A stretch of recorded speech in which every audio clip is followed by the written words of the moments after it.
श्री शिवाय नमस्तुभ्यम। हर हर महादेव। गुरु जी की 5 दिवसीय चंपेश्वर शिव महापुराण कथा रायपुर के बुढ़ियारी से शुरू हो चुकी है। आज कथा का आखिरी और 5वां दिन था। आज की कथा में गुरु जी ने जो भी उपाय और विशेष जानकारियां दी है। यदि आप आज की कथा किसी कारणवश नहीं सुन पाए हैं तो वीडियो को अंत तक अवश्य देखें। गुरु जी के द्वारा बताए गए उपाय और जानकारी आपके साथ आज इस वीडियो में शेयर करने वाली हूँ। आज की कथा की पहली जानकारी, यदि कोई एक भी सच्चा भक्त किसी गांव में, मोहल्ले में या नगर में रहता है तो उस जगह का कोई भी बाका नहीं कर सकता। दूसरी जानकारी, गुरुजी ने बताया पूरी शिव महापुराण में कहीं नहीं लिखा है कि भोलेनाथ नशा करते हैं। अमृत मंथन से निकला विष जब भोलेनाथ ने पिया था तो उस विष की कुछ बूंदें नीचे गिरी थी, जिससे भांग और धतूरे की उत्पत्ति हुई थी। तीसरी जानकारी, गुरुजी ने बताया कि केवल 3 या 4 महीने मंदिर जाने से काम नहीं बनता। बस आप मंदिर जाते रहें, शिव जी की पूजा करते रहें, आपका उद्धार शिव जी जरूर करेंगे। कभी कभी हमारे काम बड़े होते हैं तो उनके पूरे होने में थोड़ा समय लगता है, इसलिए थोड़ा इंतजार करें, भगवान से नाराज ना हो और मंदिर जाना ना छोड़ें। चौथी जानकारी, गुरुजी ने बताया जितने अपशब्द हमें लोग कहते हैं, जितनी हमारी बुराई करते हैं या जितने हमें गालियां देते हैं, उतने ही हमारे पाप कम होते हैं। इसलिए जब भी हमें कोई बुरा भला कहे तो उसकी बातों का बुरा ना माने। 5वीं जानकारी, यदि आप शिव पुराण की कथा सुनने पांडाल में जाते हैं और वहाँ पे यदि आपको किसी की बात का बुरा लग जाता है या अपने मन में उस इंसान के प्रति गलत शब्द या गलत बात आ जाए तो कथा के आखिरी में अपने हाथ जोड़कर अपने मन की उस गलती की क्षमा अवश्य मांगे। छठी जानकारी, जिंदगी में हमेशा छोटे बनकर रहना चाहिए। बड़े बनने में कोई मज़ा नहीं, छोटे होने में ही जिंदगी का असली मज़ा है।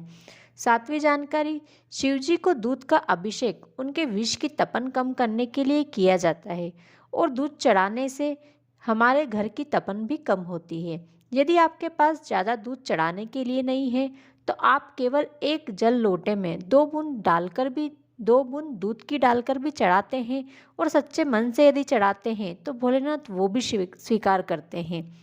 8वीं जानकारी, यदि आप शिवजी को बेलपत्र चढ़ाते हैं तो अपने जीवन में एक बेलपत्र का पेड़ जरूर लगाएं। इससे आप भले दुनिया में रहे ना रहें, लेकिन आपके लगाए उस पेड़ की बेलपत्र शिवजी को हमेशा समर्पित होती रहेगी।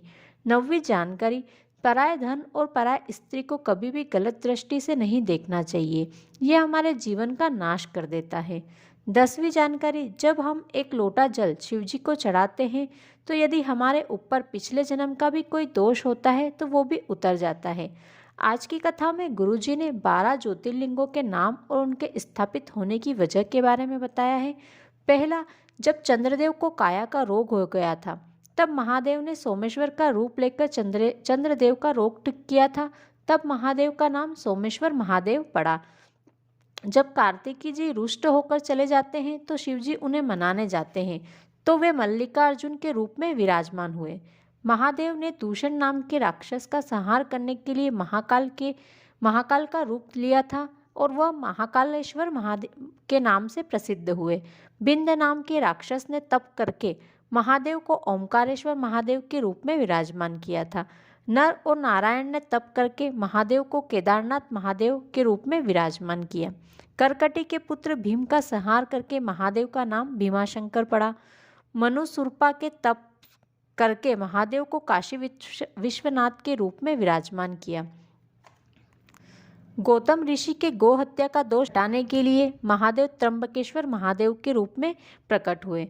रावण को लघुशंका लगने पर महादेव वैद्यनाथ के रूप में विराजमान हुए। दारुक नाम के राक्षस का वध करने के लिए महादेव नागेश्वर के रूप में अवतरित हुए। भगवान राम ने भगवान शिव की शिवलिंग बनाकर पूजा की, तब महादेव रामेश्वर के रूप में प्रकट हुए। सुधर्म नाम के ब्राह्मण पत्नी ने अपने पुत्र को पानी में डालकर मारने की कोशिश की तो महादेव ने कृष्णेश्वर महादेव के रूप में प्रकट होकर उसे बचाया।